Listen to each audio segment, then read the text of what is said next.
નમસ્કાર, આપ જોઈ રહ્યા છો નેશન પ્લસ ન્યૂઝ. હું છું આપની સાથે હેતલ ભગત. ધારી તાલુકાના ગોપાલ ગ્રામ પ્રાથમિક આરોગ્ય કેન્દ્ર અને ગોપાલ ગ્રામ પંચાયત ખાતે મીટિંગ યોજાઈ હતી. રાજ્યમાં ચાંદીપુરા રોગને લઈને આરોગ્ય તંત્ર સજ્જ બન્યું છે. અમરેલી જિલ્લામાં તાલુકાઓ અને ગામોમાં આરોગ્ય વિભાગની ટીમો દ્વારા મીટિંગોનો ધમધમાટ શરૂ કરવામાં આવે છે. કોઈ બાળકમાં ચાંદીપુરા રોગના લક્ષણ દેખાય તો તાત્કાલિક સારવાર અને જિલ્લા સુધીની તૈયારીઓ કરવામાં આવી છે. જિલ્લા આરોગ્ય વિભાગ ચાંદીપુરા રોગને નાથવા સજ્જ બન્યું છે. ધારીના ગોપાલ ગ્રામ ખાતે આરોગ્યની મીટિંગ દરમિયાન સ્ટાફને માહિતીઓ આપવામાં આવી હતી, જેમાં ગોપાલ ગ્રામના સરપંચ તેમજ તમામ સદસ્યોને માહિતગાર કરવામાં આવ્યા હતા. સાહેબ, આજે મીટિંગ હતી, શું હતું?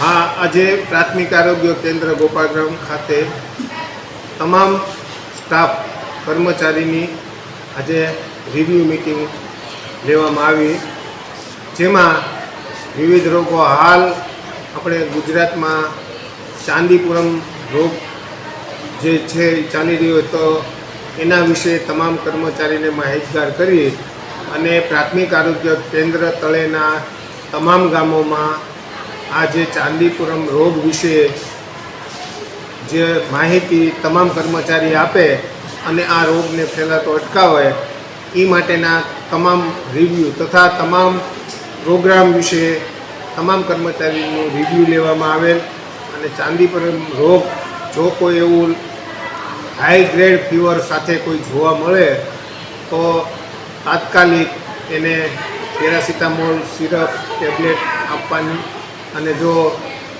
એને વધારે જરૂર જણાય તો જિલ્લા કક્ષાએ કે જ્યાં ઓક્સિજનની જરૂરિયાત હોય, વેન્ટિલેટરની જ્યાં સુવિધા હોય ત્યાં એને રિફર કરવા. અને આ જે રોગ છે એ એક માખી સેન્ટલાઈ નામની માખીથી થાય છે, તો ગંદકી દૂર કરાવવી, તમામ નગરપાલિકામાં એને જાણ કરવાની, ક્યાંય ગંદકી હોય તો દૂર કરાવડાવવાની, ગ્રામ પંચાયત હોય તો ત્યાં પણ મળી અને આવી ગંદકી દૂર કરાવવી.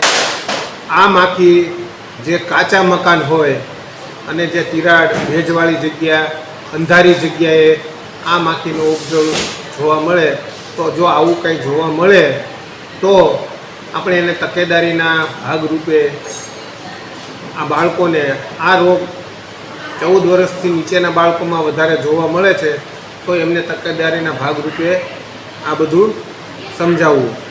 ત્યારબાદ તમામ કર્મચારીઓને એના તળે આવતી તમામ પ્રાથમિક શાળામાં ચાંદીપુરમ રોગ વિશે માહિતગાર કરી અને લોકોમાં ભય ન ફેલાય અને તાત્કાલિક સારવાર મેળવી અને સાજા થાય એ રીતનું આપણે આયોજન કરેલ છે.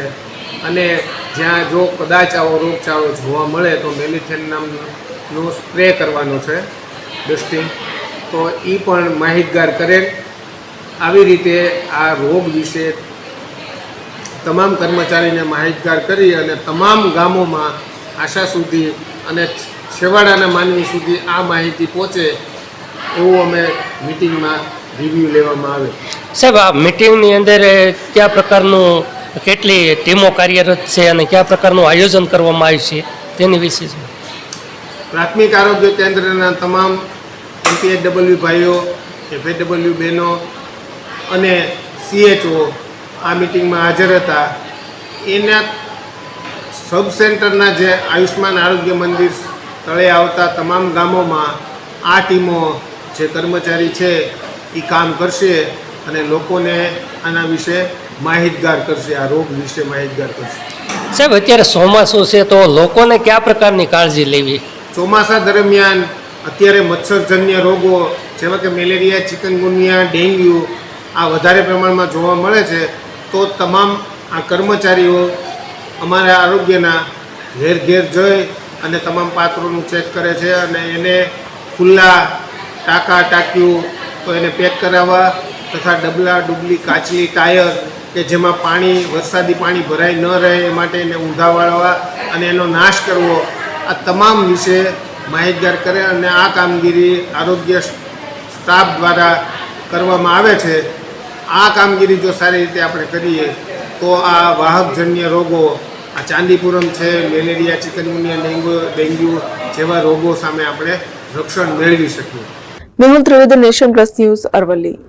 સમાચારોના સતત અપડેટ મેળવવા માટે અમારી નેશન પ્લસ ન્યૂઝની યુટ્યુબ ચેનલને સબસ્ક્રાઇબ કરો, બેલ આઇકન દબાવો અને જોડાયેલા રહો ફેસબુક, ઇન્સ્ટાગ્રામ અને ટ્વિટર પર.